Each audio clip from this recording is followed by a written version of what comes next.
ರಿಂದ ನಾಲ್ಕಳ್ಳಿಗೆ ಹೋಗ್ಬೇಕು. ಇವತ್ತು ಈ ಭಾಗದ ಈ ರೋಡ್ ಇದೆಯಲ್ಲ, ಈ ರೋಡ್ನಲ್ಲೇ ದೇವೇಗೌಡರಿಗೆ 1990ನೇ ಇಸ್ವಿಲಿ ರಾಜಕೀಯ ಶಕ್ತಿ ಕೊಟ್ಟಂತ ಊರಿದ್ರೆ ದೊಡ್ಡ ಸಾಕಳ್ಳಿ. ಏಕೆಂದ್ರೆ ಆ ಉದ್ದೇಶದಿಂದನೇ ನಾನು ಕಾನೂನು ನೋಡಲಿಲ್ಲ. ಕುಮಾರಣ್ಣನ ಹಿಡಿದು ಸುಮಾರು 450 ಕೋಟಿವರೆಗೆ ಕೆಲಸ ಮಾಡಿದ್ದೀವಿ. ಇದೊಂದು ಹೋಬಳಿಗೆ 450 ಕೋಟಿಗೆ ಮಿಗಿಲಾಗಿ ನಾವು ಸುಮಾರು 140 ದೇವಸ್ಥಾನಗಳಿಗೆ ಇವತ್ತು ಕೆಲಸ ಮಾಡಿ ಕುಮಾರಸ್ವಾಮಿ ಇಲ್ಲಿ ಮಾಜಿ ಮಂತ್ರಿಗಳಿದ್ದಾರೆ. ಯಾಕೆ ನನಗೊಂದು ಸ್ವಲ್ಪ ನೋವಿನಿಂದ ಹೇಳ್ತಾ ಇದ್ದೀನಿ, ಈ ರಾಜ್ಯದಲ್ಲಿ ಇಂಥ ಕೆಟ್ಟ ಸರ್ಕಾರ ನಾನು ನೋಡಲಿಲ್ಲ. ಕಾಯ್ತಾ ಇದ್ದೀನಿ, ಬಡ್ಡಿ ಸಮೇತ ತೀರಿಸೋವರಿಗೆ ರಾಜಕೀಯದಲ್ಲಿ ಯಾರ್ಯಾರ ಅಧಿಕಾರಿಗಳು ಯಾವ್ಯಾವ ರೀತಿ ನಡೀತಾ ಇದೆ ಗೊತ್ತಿದೆ. ಕೆಲವು ರೋಡ್ ಬಗಸ್ತಾವ್ರೆ. 15 ವರ್ಷ 20 ವರ್ಷ ಇದ್ರೆ ಯಾರೋ 15 ವರ್ಷ ರಂಗನಾಥಪುರ ಅಂತ ಹೇಳಿ ವಿಲೇಜ್, ನಾಚಿಕೆ ಆಗುತ್ತೆ. ಪೊಲೀಸ್ ಇಲಾಖೆ ಇದೆಯೇನ್ರಿ ಇಲ್ಲಿ ಜಿಲ್ಲೆಯಲ್ಲಿ?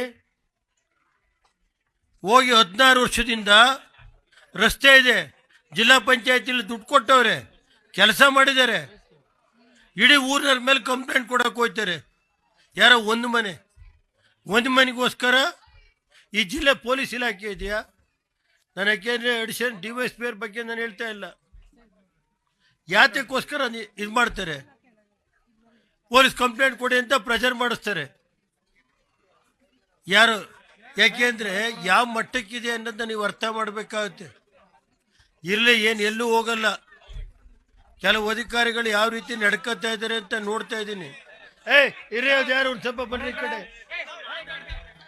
ಈಗ ರಾಜ್ಯದಲ್ಲಿ ಕಾನೂನು ಸುವ್ಯವಸ್ಥೆ ಹೆಂಗಿದೆ ಅನ್ನೋದು ಗೊತ್ತಿದೆ ನನಗೆ.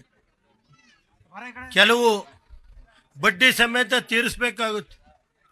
ಇನ್ನೊಂದು 1.5 ವರ್ಷ ನಮ್ಮ ಕಾರ್ಯಕರ್ತರಿಗೆ ಹೇಳೋದಿಷ್ಟೇ, ಎಷ್ಟೇ ನೋವಾದರೂ ತಡೀರಿ, ಬಡ್ಡಿ ಸಮೇತ ತೀರಿಸ್ತು ಹೋದ್ರೆ ನಾನು ರೇವಣ್ಣ ಅಂತ ಕರಿಬೇಡಿ.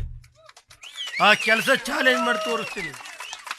ನನಗೆ ಗೊತ್ತಿದೆ ಯಾವ್ಯಾವ ರೀತಿ ಏನೇನು ಸುಳ್ಳು ಕೇಸ್ ಹಾಕ್ಸೋದು. 40-50 ವರ್ಷ ಜಮೀನು ಮಂಜೂರಾತಿಯಾಗಿ 40 ವರ್ಷ ಐತೆ, ವಾಸ ಅವರೇ ಅಲ್ಲಿ ಹೋಗೋದು, ಕೇಸ್ ಕೊಡಿಸೋದು, ಅವ್ರ ಮೇಲೆ FIR ಹಾಕ್ಸೋದು, ಈ ಥರ ನಡೀತಾ ಇದೆ. ನಾನು ಇನ್ನೂ ಶಾಂತ ರೀತಿಯಿಂದ ಇದ್ದೀನಿ. ಪಾಪ ಈಗ ಬಂದಿರೋ SP ಅವ್ರು ಒಳ್ಳೆಯರಿದ್ದಾರೆ, ನಮ್ಮ DSP ಅವ್ರು ಪಾಪ ಒಳ್ಳೆ ಮನುಷ್ಯರು. ನಾನು ಅವ್ರ ಬಗ್ಗೆ ನಾನು ಮಾತಾಡ್ತಾ ಇಲ್ಲ. ಹಿಂದಿನ ದಿನಗಳಲ್ಲಿ ನಡೆದಿರೋ ಅಂಥ ಕತೆ ಹೇಳ್ತಾ ಇದ್ದೀನಿ ನಾನು. ಅದನ್ನು ಯಾರು ಈ ತಲೆ ಕೆಡಿಸ್ಕೊಳ್ಳಬೇಕಾಗಿಲ್ಲ. ನಾನು ಹೇಳೋದು ಇದು, ಈ ರಸ್ತೆ ಒಂದು ಸ್ವಲ್ಪ ಇರ್ರಿ. ಈ ರಸ್ತೆ ಇದೆಯಲ್ಲ, ಸ್ಟಾರ್ಟಿಂಗಿಂದ ಎರಡನೆಯಿಂದ ಹಿಡಿದು ಒಂದು ಸ್ವಲ್ಪ ಬನ್ರಿ ಈ ಕಡೆ, ಕಬ್ಬತ್ತಿವರೆಗೆ ರಾಜಕೀಯ ದೇವೇಗೌಡರಿಗೆ, ಅವತ್ತಿನ ಕಾಲದಲ್ಲಿ ದೇವೇಗೌಡರು ರಾಜಕೀಯ ಮುಗಿದೋದ್ರು ಅನ್ನೋ ಕಾಲದಲ್ಲಿ ಶಕ್ತಿ ಕೊಟ್ಟಂಥ ಯಾವ್ದಾದ್ರು ಗ್ರಾಮಗಳಿದ್ರೆ ಇವತ್ತು 2ನೇ ಗ್ರಾಮ ಇರ್ಬೋದು, ದೊಡ್ಡ ಬೀಕ್ನಳ್ಳಿ ಇರ್ಬೋದು, ಚೆನ್ನಂಗಳ್ಳಿ ಇರ್ಬೋದು, ಕಬ್ಬತ್ತಿ ಇರ್ಬೋದು, ಅಂಕಪುರ ಇರ್ಬೋದು, ಸತ್ತಿಗರಳ್ಳಿ, ಮಾದಾಪುರ, ಸತ್ತಿಗರಳ್ಳಿ, ಕೊಪ್ಪಲು, ಅಂಕನಹಳ್ಳಿ, ಇವೆಲ್ಲ ನಾವು ಮರೆಯೋಕ್ಕಾಗಲ್ಲ. ಆ ಉದ್ದೇಶದಿಂದನೇ ನಾನು ಅಧಿಕಾರಕ್ಕೆ ಬಂದ ದಿವಸನೇ ಈ ರಸ್ತೆಗೆ ಎಷ್ಟು ಹಣ ಬೇಕೋ ಇದಕ್ಕೆ ಪೂರ್ತಿ ಹಣನ ನಾನು ಕೊಟ್ಟಿದ್ದೀನಿ.